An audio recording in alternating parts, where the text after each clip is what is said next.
Le 26 mars 2021, le rapport sur le rôle de la France dans le génocide au Rwanda de 1994 est remis au président de la République. La conclusion est sans équivoque. La France a une lourde responsabilité dans ce génocide qui a fait près d'1 million de morts. Un génocide qui sera l'étincelle, qui va entraîner les guerres mondiales de l'Afrique qui se poursuivent jusqu'à aujourd'hui, avec un bilan humain terrible, entre 4 et 6 millions de morts. Dans cette vidéo, nous allons essayer de comprendre les véritables intérêts de ce conflit et qui en profite. Et au centre de tout ça, le gouvernement français. Et surtout, restez avec nous jusqu'à la fin, car nous expliquerons le rôle de grandes sociétés comme Apple et Tesla dans toute cette histoire.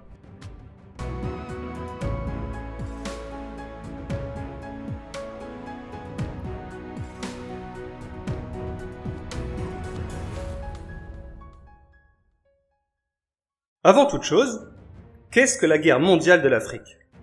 C'est le surnom donné à la deuxième guerre du Congo qui s'est déroulée entre 1998 et 2003. Mais en vérité, elle concerne une période bien plus longue et englobe le génocide des Tutsis en 1994 et ses retombées les années suivantes, la première guerre du Congo qui s'est déroulée de 1996 à 1997 et la guerre du Kivu qui fait rage depuis 2004. Le terme de guerre mondiale de l'Afrique est utilisé parce que, bien que ces conflits se concentrent principalement en République démocratique du Congo et plus particulièrement dans la région du Kivu, ils concernent un grand nombre de pays.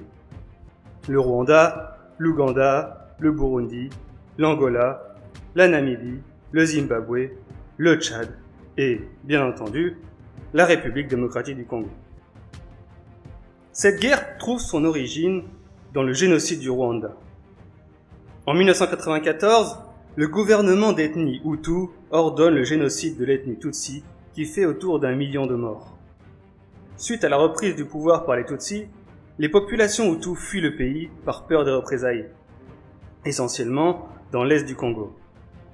L'intervention de l'armée rwandaise dans la région pour rendre justice entraîne un clash avec le gouvernement congolais.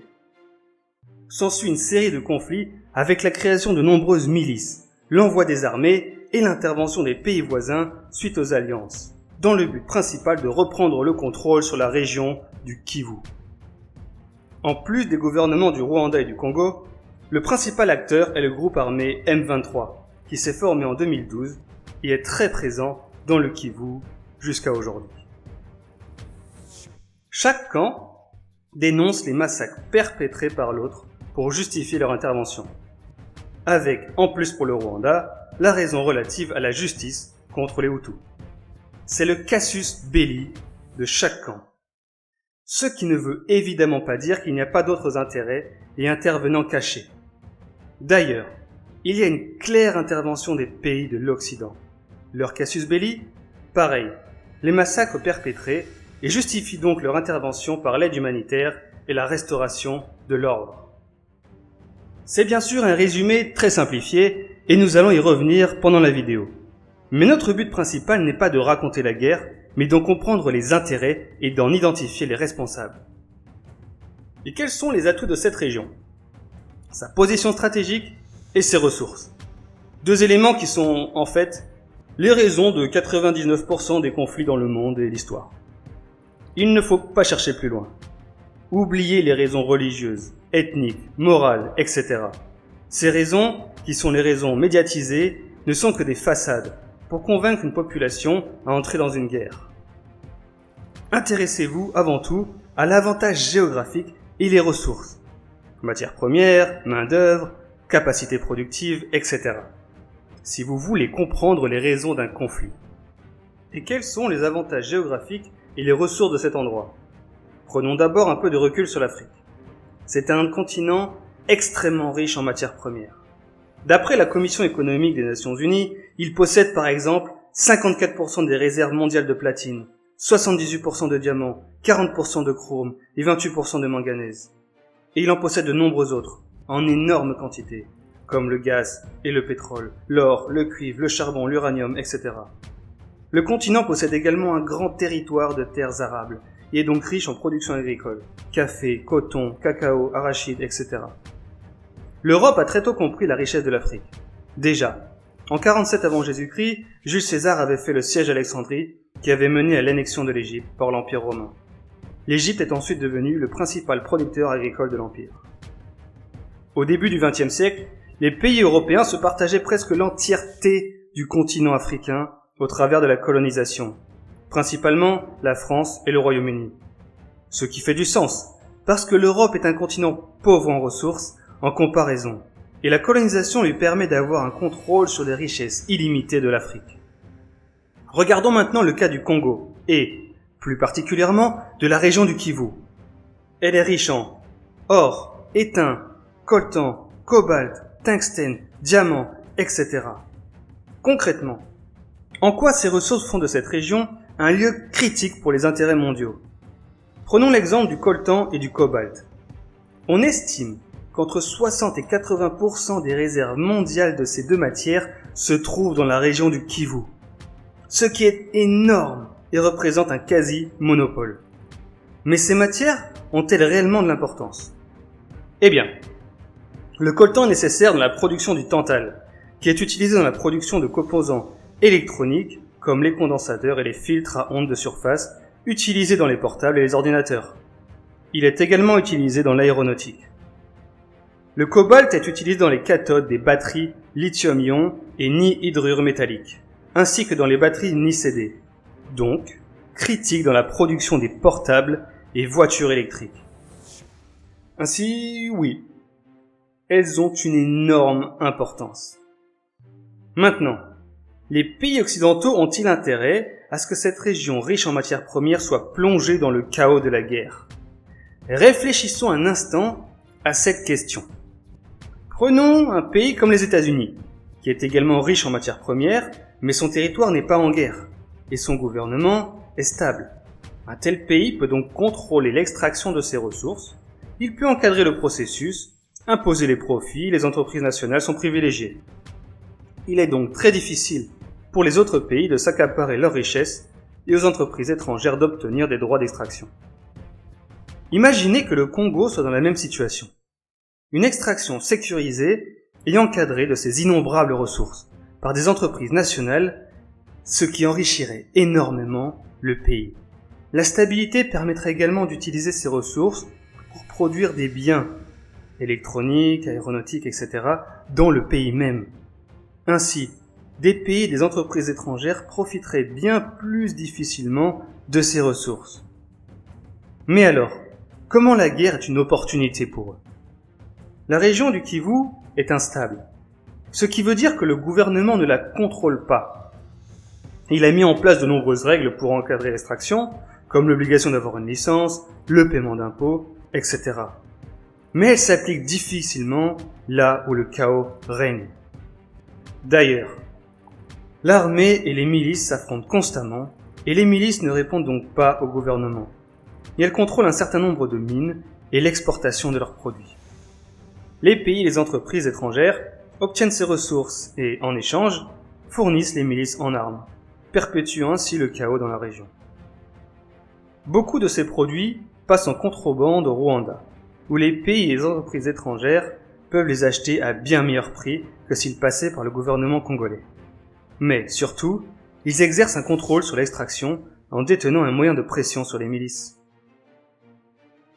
Bien que la colonisation soit terminée, la présence étrangère est encore très forte sur le continent africain. Et il n'est pas dans son intérêt de voir ce continent se stabiliser sous le risque de perdre un accès à ses richesses. Mais est-ce que ça veut dire que ces pays occidentaux ont déclenché la guerre? Pour comprendre cela, nous devons revenir dans le passé. Les principaux pays impliqués dans ces guerres sont la République démocratique du Congo, le Rwanda et l'Ouganda. Le Congo et le Rwanda étaient des colonies belges, alors que l'Ouganda était une colonie britannique. L'Ouganda obtient son indépendance en 1962.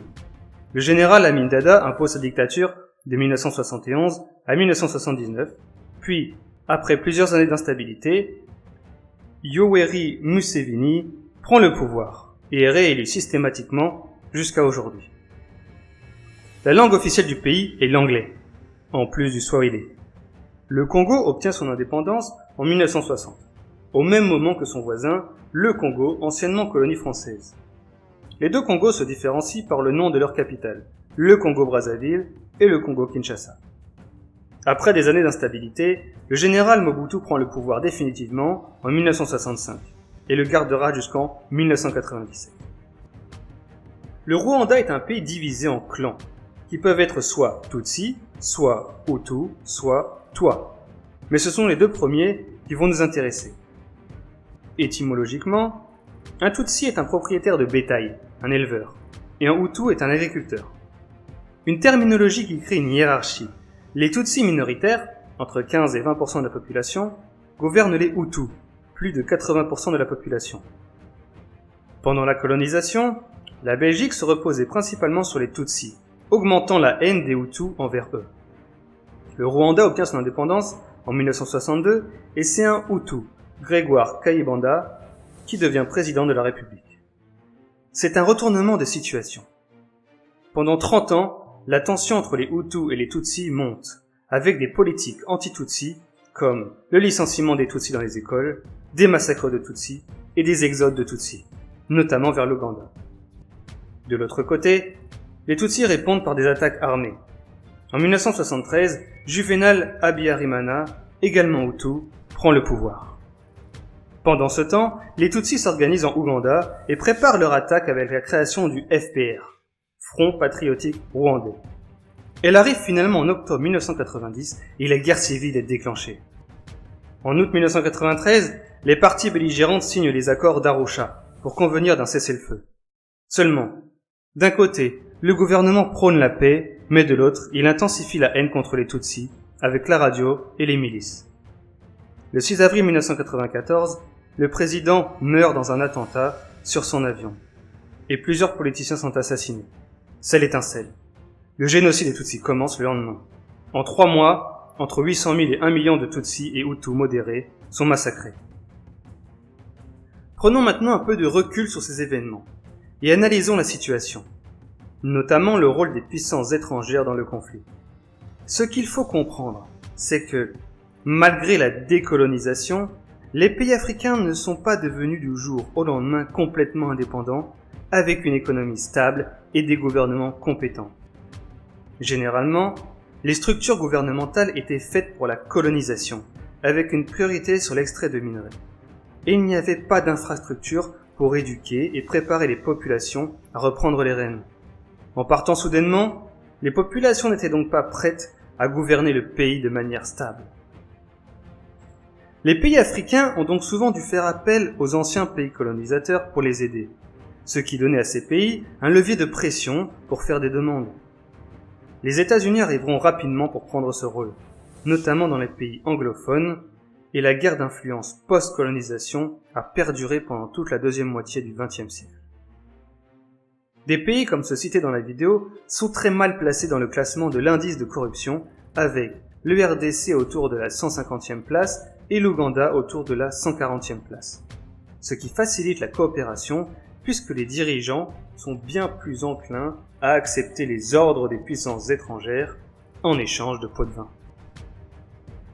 Dans le cas du Congo, le chef d'État Mobutu a gardé une relation constante avec les États-Unis, sous conditions bien sûr. Et la première condition est l'anticommunisme.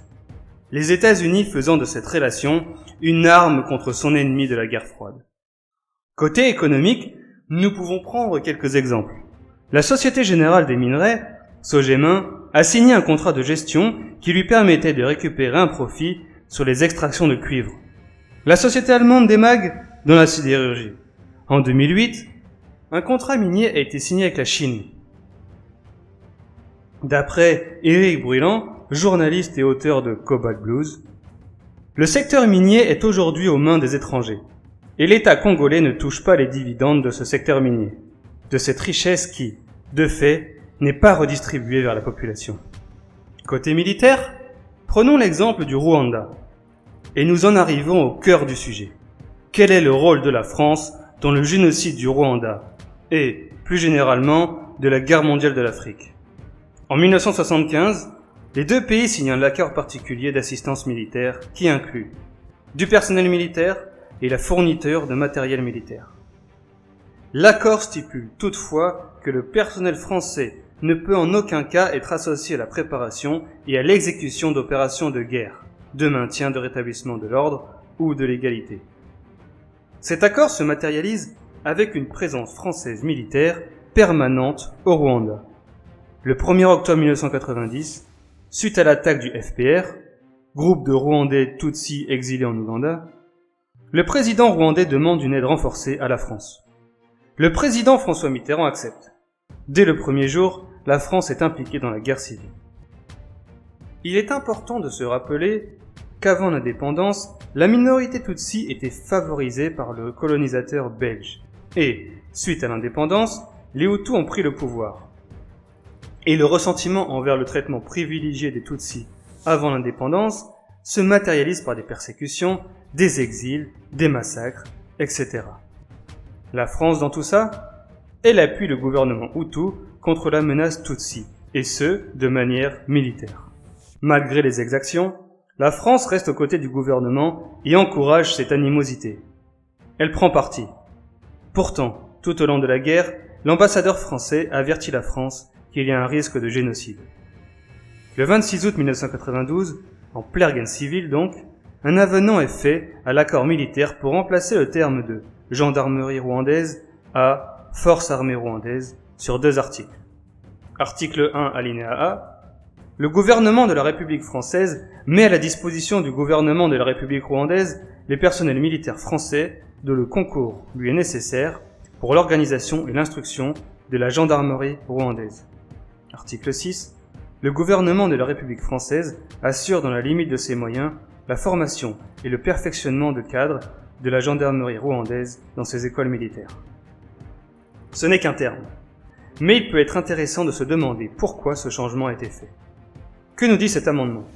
Qu'à ce moment, en plein milieu de la guerre, les hommes les plus haut placés au gouvernement français ont estimé qu'il fallait préciser que la France allait former et appuyer l'armée rwandaise, malgré les avertissements de l'ambassadeur, malgré le besoin de calmer la situation. Mais quel est l'intérêt de la France dans ce conflit, en dehors du profit généré par cet accord militaire ? J'ai donné un indice plus tôt dans la vidéo. Les langues parlées. Les Hutus parlent français et sont proches de la France dans ce sens, alors que les Tutsis se sont réfugiés en Ouganda, depuis des décennies, un pays anglophone allié du Royaume-Uni et des États-Unis. Il y a donc clairement une lutte d'influence dans la région. Il faut bien sûr mettre ces observations en perspective. Les historiens qui ont remis le rapport au président en 2021 écrivent d'ailleurs qu'il y avait également une volonté du gouvernement français d'inciter le Rwanda à se démocratiser et à calmer la situation. Ce qui a notamment mené aux accords d'Arusha. Ce qui fait tout le paradoxe de cette situation. Encore une fois, c'est à vous d'arriver à vos propres conclusions et vous avez toute la liberté de contredire mes analyses dans les commentaires. D'ailleurs, si la France a une part de responsabilité, il est indéniable que ce n'est pas la seule entité étrangère dans cette situation. Dans ce sens, j'aimerais maintenant que nous réfléchissions un peu. D'après les versions officielles, la guerre au Congo est un conflit entre une multitude de milices, dont la plus importante est M23, et avec l'intervention plus ou moins grande des gouvernements congolais et rwandais, voire ougandais. Cette guerre trouve son origine dans le génocide rwandais qui a vu les Hutus se réfugier dans la région du Kivu et les Rwandais les poursuivre. D'après ces versions, ces origines n'ont aucun lien avec quelconque volonté occidentale de contrôler les ressources. Et, s'ils jouent un rôle dans le conflit, il n'y a jamais eu volonté de le provoquer, et ce rôle est plus maladroit qu'intentionnel. Est-ce que c'est vrai ? Regardons les éléments que nous avons. Après l'indépendance, un premier ministre proche de l'URSS prend le pouvoir au Congo. L'Occident a peur d'y perdre son influence, et la CIA appuie et finance le coup d'État de Mobutu en 1965. À la suite du coup, les relations entre les États-Unis et Mobutu seront très proches. Les minerais de la région du Kivu prennent de plus en plus de valeur, avec l'explosion d'Internet, de l'utilisation des ordinateurs et des téléphones, etc. Peut-être la région la plus riche du monde ? Une telle richesse pourrait rendre le Congo extrêmement puissant sur le rang mondial, avec une économie et un gouvernement stables. Dans ce contexte, rien n'empêche de penser que, à la fin des années 1980, le gouvernement congolais cherche soit à s'éloigner des influences occidentales pour profiter pleinement de ses richesses, soit à mettre plus de conditions aux Occidentaux dans l'exploitation de leur sol. Si c'est le cas, il n'est pas dans l'intérêt des pays occidentaux concernés de laisser faire, et le Congo doit tomber dans le chaos, en particulier la région du Kivu. L'opportunité se trouve dans le pays voisin, le Rwanda, où la rivalité entre les Tutsis et les Hutus peut plonger la région dans le chaos. D'après les historiens, qui ont statué sur le rôle de la France dans le génocide, les décisions viennent du président de la République. Mais rien n'empêche de penser que ces décisions n'étaient pas influencées, financées par un lobby occidental et entrepreneurial. Nous sommes d'ailleurs à l'aube de la montée en puissance fulgurante des entreprises comme Microsoft et Apple, qui, plus que quiconque, ont besoin des ressources du Kivu. Et tout indique dans le comportement de la France qu'ils appuient la répression des Tutsis par les Hutus. D'ailleurs, la boîte noire de l'avion du président rwandais qui a été abattu le 6 avril 1994, la veille du génocide, n'a jamais été retrouvée, alors que des témoins indiquent que les premiers sur les lieux étaient des militaires français. Il faut maintenant se poser la question. À qui profite la guerre? Aux milices qui exploitent les mines? Ces soldats vivent du trafic et sont au milieu des combats, tout comme leurs familles. Même s'ils obtiennent des revenus de ce trafic, ils vivraient sûrement mieux si la région était stable et profiterait de sa prospérité. Le gouvernement congolais, avec la guerre, il perd le contrôle de sa région la plus riche. Le gouvernement rwandais, d'après le gouvernement congolais, le conflit lui permet d'avoir un accès aux ressources de manière illégale. Donc, dans une certaine mesure, oui. Mais le conflit ne profite-t-il pas réellement aux grandes corporations étrangères? Au lieu d'avoir un gouvernement qui a un monopole mondial sur des ressources comme le cobalt et le coltan, et pourrait ainsi déterminer le prix de ces minerais à sa guise et contrôler le marché, nous avons un marché complètement ouvert, avec une grande compétition entre les différentes milices, sans aucun contrôle sur le marché.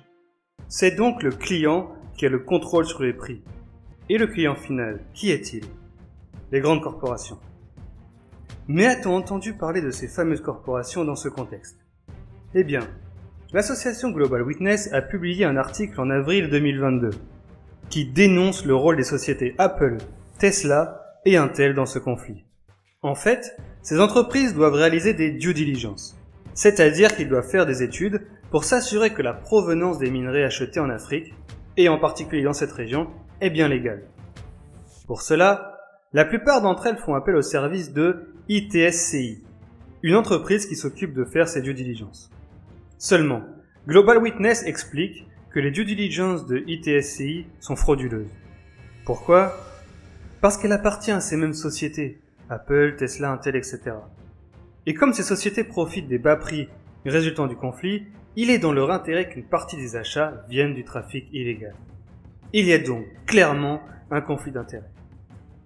L'investigation a découvert que 90% des minerais dans ce schéma, au premier trimestre 2021, ne venaient pas de mines homologuées. 90%.